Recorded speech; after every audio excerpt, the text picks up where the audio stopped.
Often boys are raised and taught and grown into the belief that they are not allowed to cry, and girls, on the other hand, are raised and taught and grown, often on the other hand, not to show anger, not to be a difficult person, not to be a difficult child. So this is the reason, this is the core reason behind all of those good boys and good girls. And of course, if you are a very kind and nice, you are a good person as a child already, and you are easily too nice. Even though, of course, it's not your problem, it's their problem who have been exploiting it. So what does it do? It causes you severe trauma. It's psychological abuse when you already are a sensitive, kind, nice child, as a child.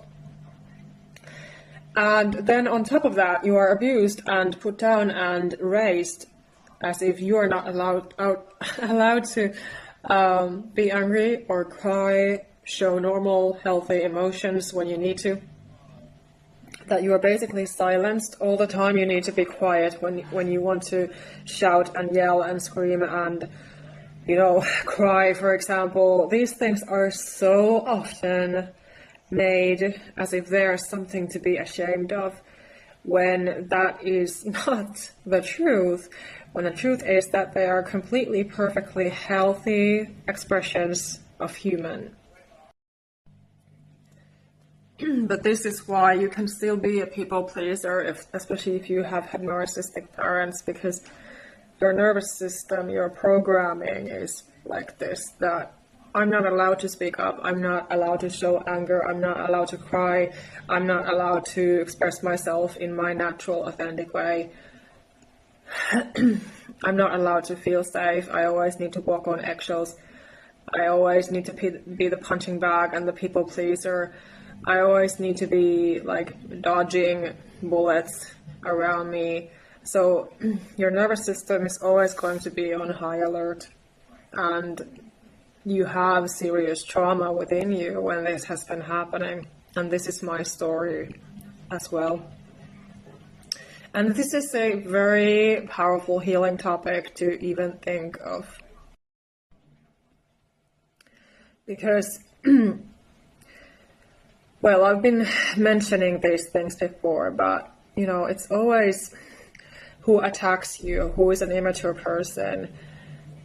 They always have issues. And, of course, there would be healing happening in that person if they would stop and think and reflect on themselves, on their trauma and their issues, instead of projecting those issues on others and causing more trauma, spreading that negative energy around to healthy people who do not want it.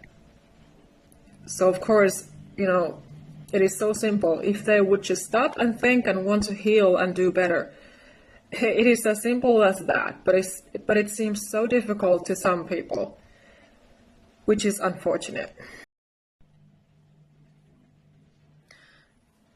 But everything is about really supporting yourself, backing yourself up, and getting to know yourself, accepting yourself, all of the feelings, emotions, everything. Because again, you have to face all of the trauma if you want to heal and move on with your life. You cannot be carrying those energies within you.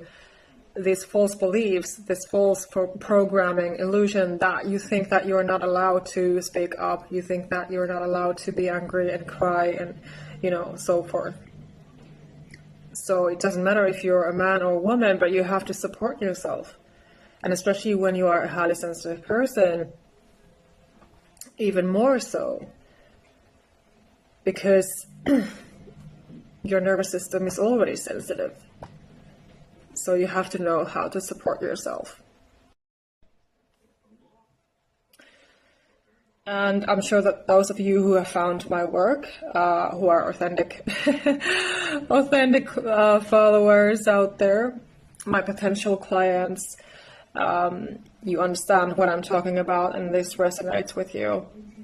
because likely you have been silenced as well, you have been scapegoated, which means that you have been very much put down by your own family since childhood, and you have been caused this effect, this trauma, that you are not able to fully be yourself authentically, because the trauma is blocking you, it's stopping you from doing things, it's stopping you from expressing yourself fully. You're basically disconnected with yourself all the time.